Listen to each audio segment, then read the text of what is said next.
Um dia e uma semana de muita bênção para todo mundo. Hoje a gente vai mergulhar num tema assim, que vai no centro da fé, sabe? Vamos falar sobre o que acontece com a gente naqueles momentos de experiência espiritual profunda. O assunto é êxtase, transe, e a gente vai tentar entender a diferença. Para isso, nossa base vai ser um capítulo do livro Pneumatologia, do Gutierrez Siqueira. A missão aqui é ir além do que o dicionário diz e entender como esses conceitos acabam moldando a nossa fé no dia a dia.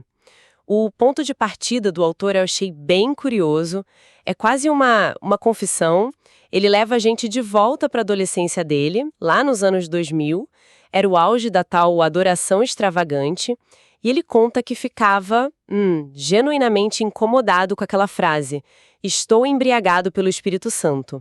Para um jovem, né, recém-convertido, a imagem era péssima. Embriaguez soa como, sei lá, confusão, perda de controle. A linguagem ali era poética, era uma figura de linguagem. A embriaguez não era a do álcool, mas aqui o dicionário Wise descreve como exaltação causada por grande alegria ou admiração. É uma tentativa, né, de descrever quando a alma transborda. Exato. É a linguagem tentando dar conta de uma realidade que não cabe só na razão. E é partindo dessa ideia de exaltação que a gente entra no coração da análise de hoje. O autor joga uma luz em dois termos que, olha, a gente usa quase como sinônimos: êxtase e transe. Pelo que eu peguei da leitura, a raiz de toda a diferença está na consciência. É isso mesmo, precisamente. A consciência é a grande linha divisória. Pensa na origem das palavras, que ajuda muito. Êxtase vem do grego ekstesis, significa literalmente sair do lugar. A ideia é que a sua mente continua ali, sabe, ligada, consciente, mas o foco muda de um jeito tão intenso para o divino que você meio que se desliga do que está em volta. Você está totalmente presente, mas numa outra dimensão de foco. Ah, entendi. E o transe seria o caminho oposto, tipo um apagão. Exatamente isso. Transe vem do latim transire, que é atravessar, passar de um lugar para o outro. Aqui a emoção escala a um ponto que a consciência é suspensa. A racionalidade se apaga, o controle se vai. O autor usa uma citação da psicóloga Rosilene Alves dos Santos Schwantes, que é cirúrgica. Ela diz que no êxtase tem vigilância e contato com a realidade. A pessoa lembra de tudo depois. Já no transe, não tem registro consciente, não tem memória. É uma dissociação. Nossa, essa distinção na consciência é fundamental, porque muda completamente a nossa percepção. A gente tende a pensar em êxtase como um momento de, sei lá, pura irracionalidade, né? Um abandono da razão. Mas o que a fonte argumenta é que, na teologia, o jogo é outro. Não se trata de anular a razão, mas algo bem mais complexo. E para aprofundar nisso, o autor busca a ajuda de um gigante, um teólogo do século XX chamado Paul Tillich. Ele foi um pensador que dedicou a vida a construir pontes entre a fé e o mundo moderno, sabe? E o conceito dele de razão estática é a chave para essa discussão. É uma ideia que vira o nosso senso comum de cabeça para baixo. Razão estática? Soa quase como uma contradição. Como assim? A razão pode ser estática? Aí que está a genialidade do conceito. Para o Tillich, o êxtase não é o inimigo da razão. Ele é o momento em que a própria razão chega no seu limite e aponta para algo que está além dela mesma. É a razão funcionando a todo vapor, admitindo com humildade: olha, eu explico o mundo até aqui, mas existe uma profundidade na existência, um mistério que a minha lógica finita não dá conta. Não é abandonar a razão, é transcender a razão. Isso é muito poderoso. Quebra totalmente aquela dicotomia que a gente vive até hoje, de que fé e razão são opostos que não se conversam. O que Tillich está propondo, então, é que a experiência espiritual mais profunda não é irracional, mas suprarracional. É a razão levada ao seu potencial máximo, onde ela se abre para outras formas de conhecimento, tipo a intuição, a revelação, a fé. Perfeito. É exatamente isso. E o texto usa umas analogias ótimas para deixar a coisa mais palpável. O êxtase seria como uma razão prazerosa. Pensa na sensação de estar apaixonado. Você não está inconsciente ou irracional. Pelo contrário, você está hiperconsciente da outra pessoa. Seus pensamentos estão todos voltados para ela, sabe? É uma razão aquecida pela emoção. Já o transe seria o inconsciente atordoado, como um delírio, onde tem confusão e perda de si mesmo. Entendi. Então, se a gente fosse resumir numa tabela mental, seria assim: os dois partem de uma emoção intensa, mas no êxtase a gente tem consciência, autocontrole, memória e uma parceria entre razão e emoção. No transe, o que se tem é suspensão da consciência, descontrole, esquecimento e um conflito, uma tensão entre razão e emoção. É a síntese perfeita. E com essa clareza toda, a gente pode avançar a discussão para o campo prático, para a Bíblia. Ok, a teoria está clara. Mas e quando a gente olha para a Bíblia, com todas aquelas histórias de profetas tendo visões, pessoas falando em línguas, não é fácil confundir isso com transe? Como é que a fonte diferencia a profecia bíblica daquelas experiências de perda de consciência que a gente sabe que existiam em cultos pagãos da mesma época? Essa é a pergunta de $1 milhão.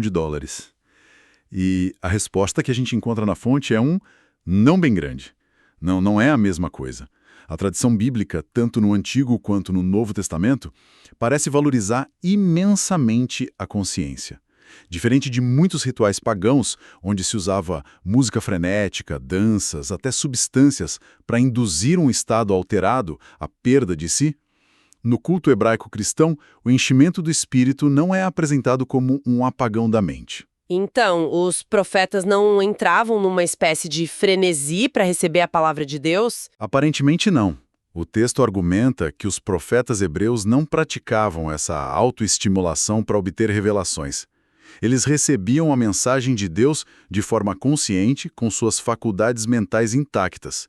Eles eram os portadores da mensagem, não veículos inconscientes. A experiência era intensa, claro, avassaladora, mas não aniquilava a personalidade ou razão do profeta. E o argumento fica ainda mais forte no Novo Testamento, né? Tem uma passagem que a fonte destaca que parece botar um ponto final na questão. Sim, é o ponto de nocaute do argumento. Em 1 Coríntios, capítulo 14, verso 32, o apóstolo Paulo está orientando a igreja sobre a ordem no culto. E ele diz: o espírito dos profetas está sujeito aos profetas. Isso é revolucionário. O verbo grego para sujeito aqui é hipotassou. É um termo militar que significa colocar sob o seu comando, subordinar. Uau! Então Paulo está dizendo que a manifestação espiritual, por mais poderosa que seja, está sob o controle da pessoa. Não é um arrebatamento caótico, mas uma dinâmica de autocontrole, de emoções reguladas, de pensamento consciente. Isso vai totalmente contra a imagem popular do crente arrebatado que perde o controle de tudo. Exatamente. A experiência espiritual genuína, nessa perspectiva, não te desumaniza. Não suspende sua capacidade de escolha ou seu bom senso. Ela te eleva, mas não te anula. E essa ideia de uma fé vivida com autocontrole nos leva direto para a próxima camada da análise. Como isso aparece no corpo. Sim, porque a fonte fala muito sobre a corporalidade pentecostal e faz um contraste interessante com um certo tipo de cristianismo protestante, mais tradicional, que o autor descreve como excessivamente racionalista.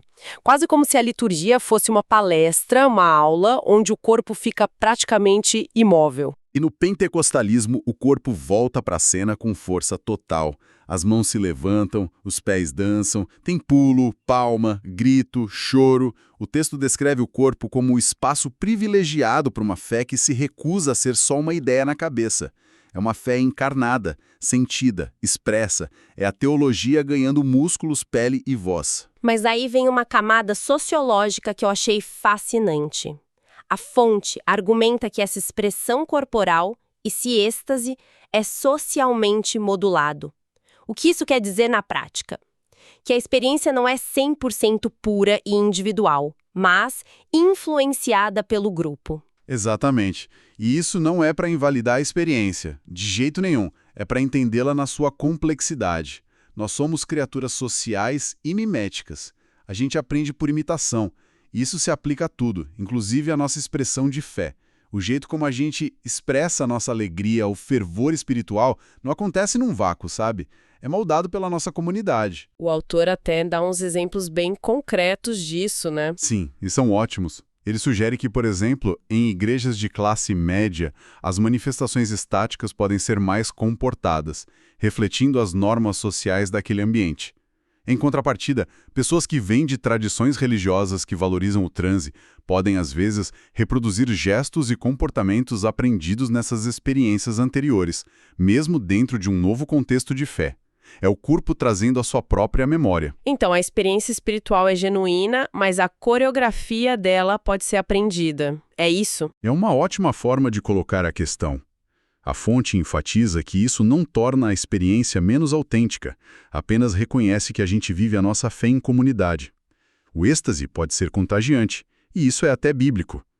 O texto lembra da história do rei Saul em 1 Samuel. Ele encontra um grupo de profetas e, de repente, começa a profetizar junto com eles. A experiência coletiva o contagiou. Nossa espiritualidade é pessoal, mas nunca é totalmente privada. Então, para a gente amarrar tudo isso, a grande ideia que a gente tira dessa análise é que o êxtase, como a fonte o descreve, é a expressão de uma fé que não aceita ser só uma teoria. É uma fé que pulsa no corpo, que se manifesta com alegria, com emoção, mas sem perder a consciência e o controle. É quase como aquele momento que o próprio Evangelho descreve quando Jesus se alegrou no Espírito Santo, uma alegria profunda, consciente e que transforma. E para quem gostou dessa conversa, fica o convite. Na próxima semana, a gente continua essa exploração mergulhando em outro capítulo deste mesmo livro. E essa discussão toda sobre a influência social na nossa expressão de fé, ela nos deixa com uma pergunta importante para a gente pensar durante a semana. Se as nossas experiências espirituais mais intensas são, em parte, moldadas pelo nosso ambiente social e cultural, como é que a gente pode discernir entre uma resposta genuína ao divino e a simples imitação do comportamento da nossa comunidade? Onde termina o contágio social e começa a experiência pessoal? Um excelente ponto para reflexão. A gente agradece a companhia nessa jornada. Que Deus abençoe a todos.